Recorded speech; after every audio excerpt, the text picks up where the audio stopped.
एक मेरे साथ पर्सनल अनुभव मैं आपके साथ शेयर करता हूँ। कुछ वर्ष पहले मैं फ्लाइट से आ रहा था तो मुंबई इंटरनेशनल एयरपोर्ट में उतरना था।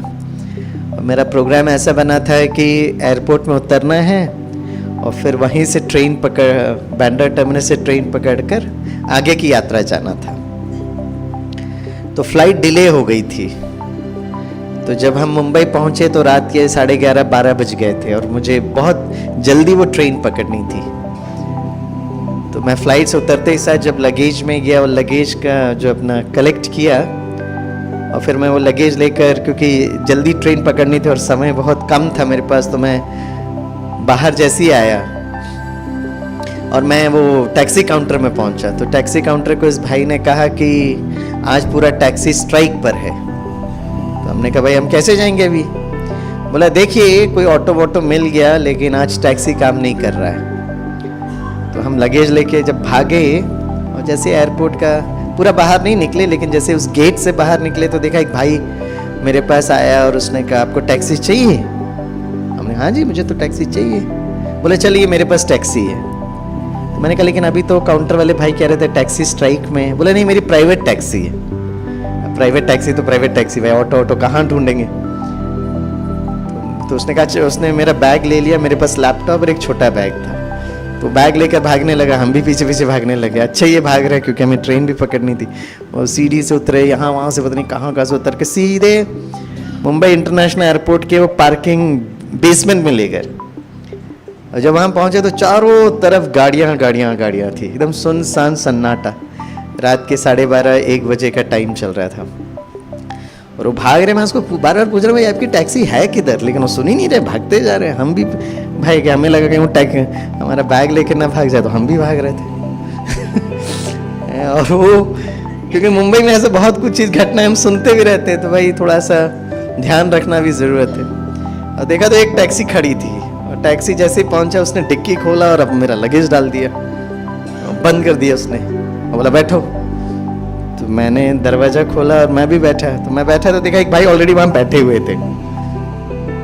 तो उसने मुझे पूछा कहाँ जाना है? तो मैंने कहा मुझे बांद्रा टर्मिनस जाना है। तो बोला 2000 रुपये होगा। अरे भाई इतना नज़दीक है 2000 रुपये कैसे होगा? बोला नहीं आपको पता नहीं है कि आज स्ट्राइक है तो नेचुरली एक्सपेंसिव होगा। तो अब मैंने ज़्यादा सोचा नहीं, मैंने कहा ठीक है भाई 2000 तो 2000, लेकिन ट्रेन तो मिल जाएगी। मैं कहा चलिए। बोला नहीं पहले अभी पैसे दो अभी। मैं कहा नहीं भाई पहुंच जाए हम दे देते, नहीं अब जब तक पैसे नहीं देंगे हम जाएंगे नहीं। अब मैंने कहा बहस करने में टाइम वेस्ट क्यों करें हम। तो मैंने अपना पर्स उठाया और उस समय ये 2000 रुपये की वो पिंक नोट निकली थी। तो हमने कहा अब 500-200 हम क्या करें, हम वो 2000 का नोट निकाल लिए और बड़े ध्यान से मैंने देखा, क्योंकि मुंबई में अक्सर वो लोग बदल देते हैं। आपने कुछ पैसा दिया वो चेंज करके बोलेंगे ये पैसा, ये चलता रहता है, ये हमें पता रहता है।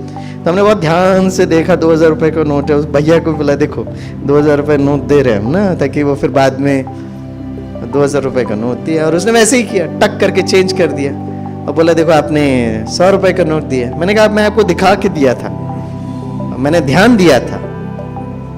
वो चिल्लाने लगे मेरे ऊपर, आपको क्या लगता है हम चोर हैं क्या? मैंने कहा नहीं ऐसा नहीं बोला मैंने, लेकिन मैंने आपको 2000 आप देखिए ना। तो वो और तेजी आवाज से बोलने लगा। तो मैं कह रहा आप देख लीजिएगा, मैंने 2000 रुपये नोट बड़ा ध्यान से और आपको दिखा कर दिया था भाई। फिर वो चिल्लाने लगे आप हमको समझते क्या ये क्या? और जैसे ही वो चिल्लाने लगे ना तो मैंने गाड़ी के वो खिड़कियों से देखा 5-6 लोग आ गए।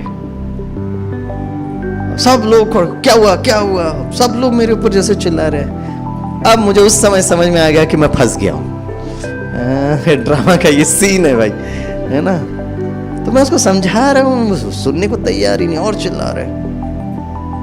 तो उस समय तो मैं उसको थोड़ा सा बताने की कोशिश कर रहा था। अब जब मुझे समझ आ गया कि फंस गए तब उस समय कौन याद आते हैं? जोर से बोलो। अरे वाह परफेक्ट आंसर है। तब तक तो बाबा मर्ज रूप में हो गए था, अभी मर्ज हुए कि भाई अब जान जाएगा, पैसा जाएगा, क्या जाएगा मालूम नहीं। तब बाबा याद आते, बाबा बाबा बाबा करने लगे मन ही मन। बाबा क्या करें। तो कुछ समय के लिए एकदम साइलेंस थे, वो भी साइलेंस, सब लोग, मैं भी बाबा।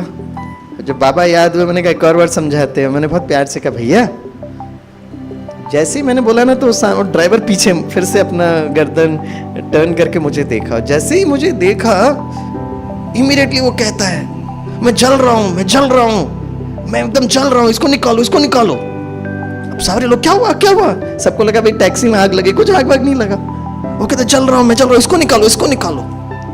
इतना जोर से वो चीखने लगा जैसे सचमुच किसी व्यक्ति को जलन होती है ना, वैसा मैंने देखा तड़प रहा है वो। इसको निकालो, इसको निकालो, इसको निकालो, चिल्ला के बोल रहा था। तो सब आप निकलो बाहर। तो मैं कहा नहीं, मैं नहीं निकलूंगा, वो मेरे को 2000 रुपए का नोट देगा तो ही मैं निकलूंगा। अब वो इतना देर बहस कर रहा था, जैसे ही मैंने कहा नहीं वो 2000 रुपए का नोट मुझे चाहिए, उसने खोला 2000 का रुपए नोट दिया।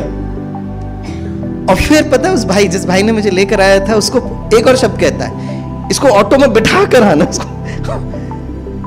इसको ऑटो में बिठाना। तो मैं बाहर निकला, उसने लगेज निकाले जिसने, और मुझे लेकर गया और मुझे ऑटो रोका, ऑटो में बिठाया और फिर मुझे भेजा। तो जब मैं आराम से ऑटो में बैठकर जब मैं ट्रेन में बैठा तो मैं वो पूरा सीन को वापस रिकॉल किया, रिवाइंड किया, और मैंने कहा उस समय तक क्या हो रहा था। तो एक्चुअली जब बाबा कहते हैं ना, बहुत प्यार से बाबा को जब याद करते हो तो बाबा और बाबा की वो पवित्र शक्तियां आती है और जैसे सबको वो ट्रांस में ले जाती है, उसको समझ में नहीं आ रहा मैं क्या कर रहा हूं। फिर बाबा ने उससे बुलवाया कि नहीं इसका पैसे दो, और उससे बुलवाया कि आप इस भाई को लेकर जाओ और बिठाओ। तो बाबा जो मुरली में कहते हैं ना, अंतिम समय पे जो हमारी रक्षा और सुरक्षा का जो कवच है वो बाबा की याद, और उसमें विशेष जो शक्ति है वो पवित्रता की शक्ति।